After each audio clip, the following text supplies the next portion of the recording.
I was born in Johnson City, New York. I was raised in Binghamton, New York. I didn't play team sports until high school. But I was always athletic though. Always wanted to be just like the best athlete on the planet. Started in 9th grade in freshman football.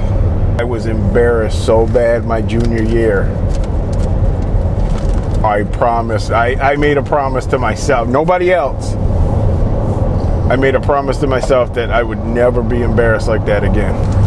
That junior year going into my senior year, dude, me and this other cat, we had worked out so hard that summer. We hadn't even played a game yet.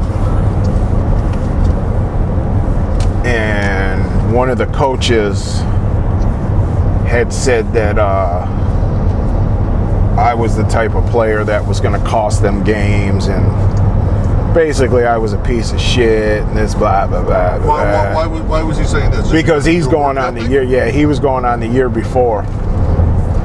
And I remember that was the only time I'd ever stood up to an adult. Really? And when he said that, I turned to him and I yelled at him. I was like, "You don't even know me." I go, "You don't know what I'm capable of." I just wanted to be the biggest, just baddest motherfucker like walking the planet.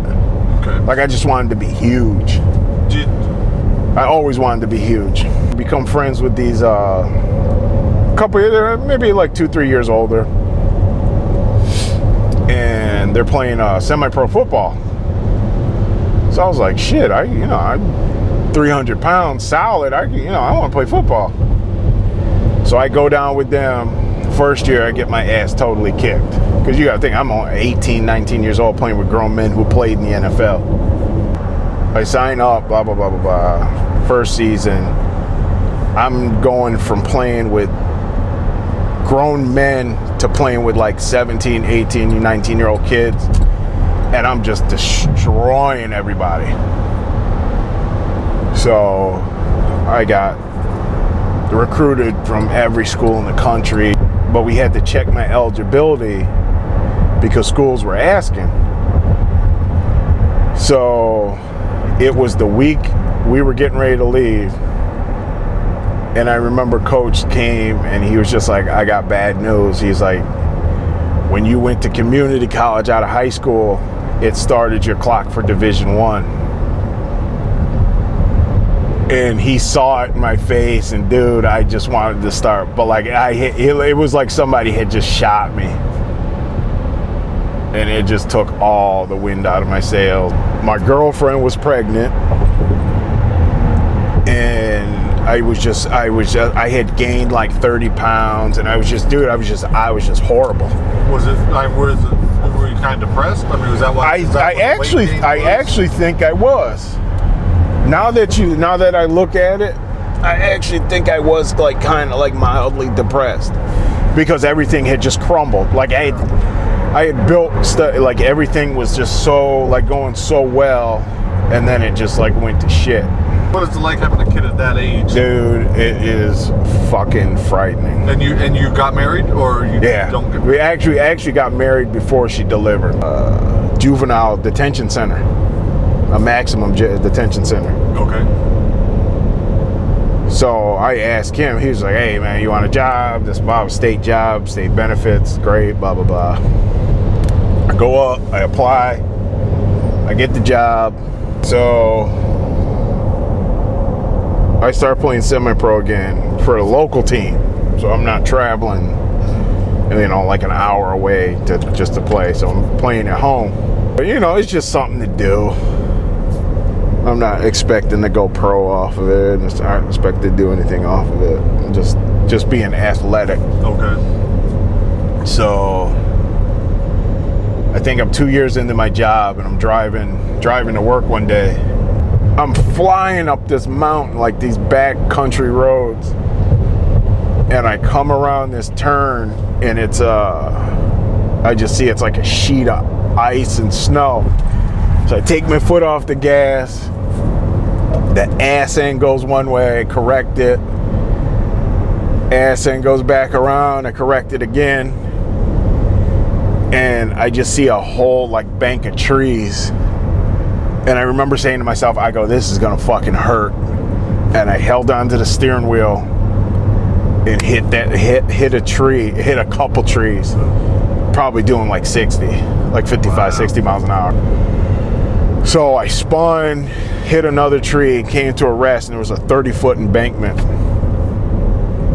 And it was 45 minutes before somebody came, the plow truck came and found me. Wow.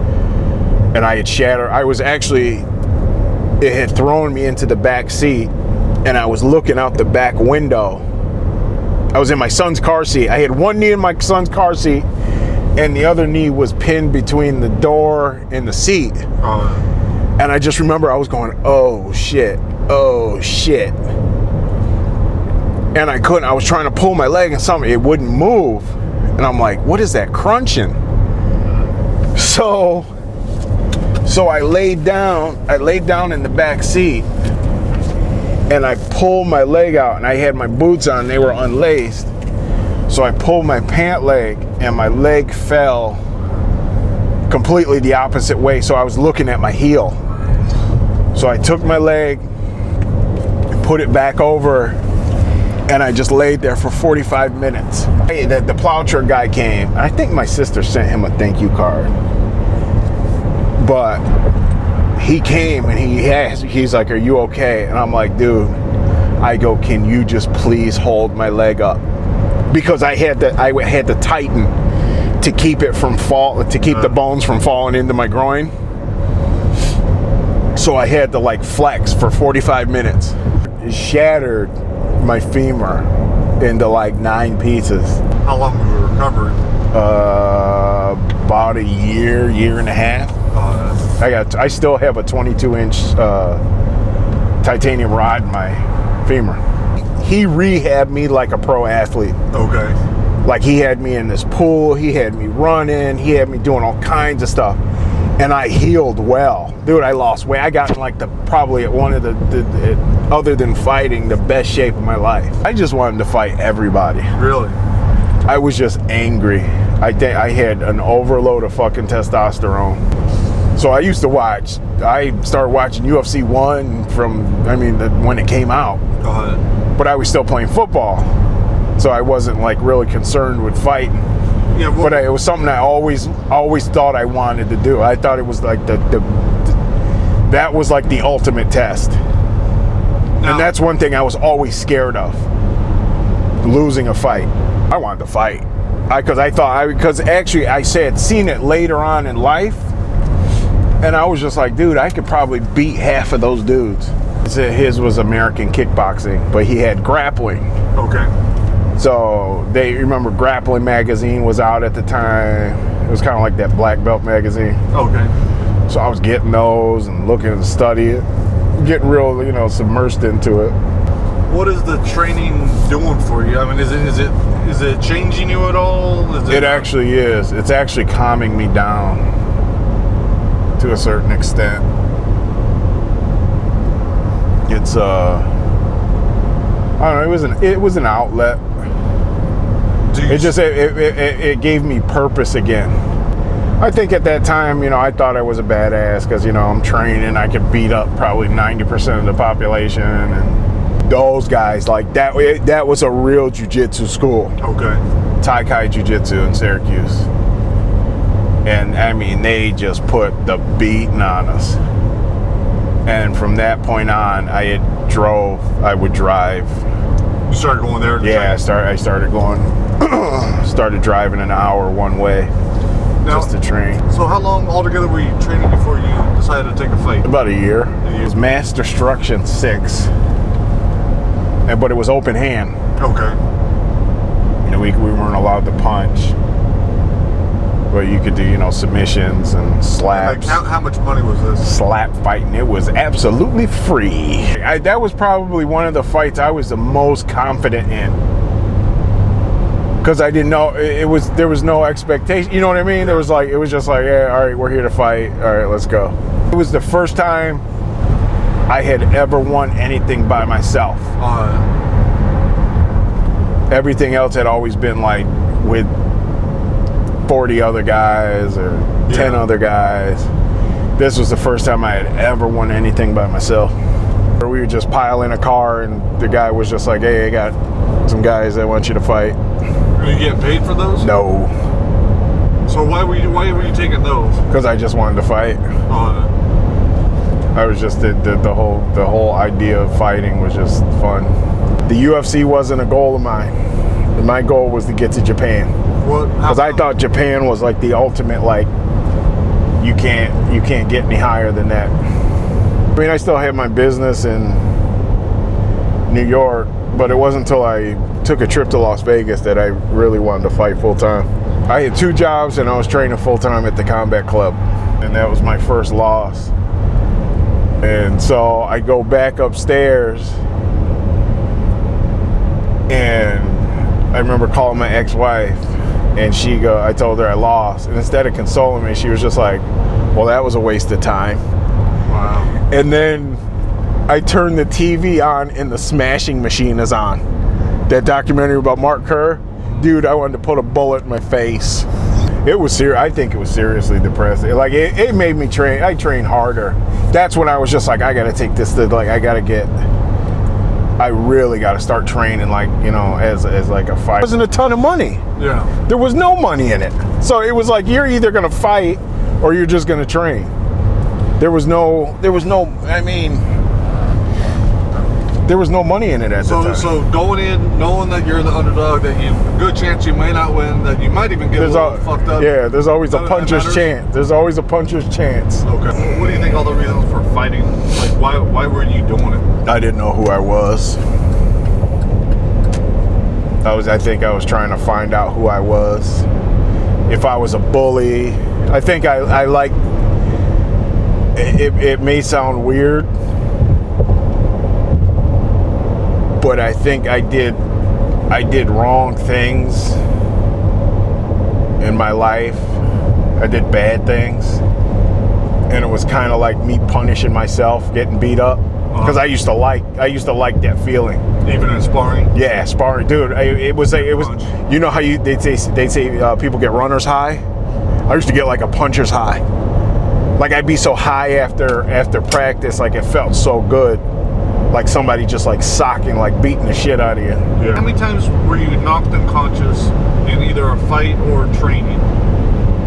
And how many other times do you think you probably had small concussions? Dude, football alone, hundreds. It seems like. Just fighting? Fighting? Maybe like 20. 15, 20. Now, did you ever hit a point where you noticed change in like speech patterns or thinking ability, or like talk about that? I couldn't get words out. I couldn't get, like, there was things I wanted to say, and I could envision them, but I couldn't get them out. Yeah, I knew something was wrong, and I was you kind of talk a little slurred. The guy I was training with was a U.S. judo national champion. I would show him jiu-jitsu, he would show me judo. So we were training judo, and we were warming up hip tosses, and he would show me how to block them. And all of a sudden, instead of like just stopping, he threw me, and I didn't brace myself, or I didn't block it, and I went ass over tea kettle and landed on my ass, and it hurt. But I kept training for like 2 more weeks. My back's killing me, and I was in my kitchen. I sneezed and fell, and I went to the doctor, and she checked it and took x-rays, and she saw something small, and then she made me go to get an MRI, and the MRI said it was fractured.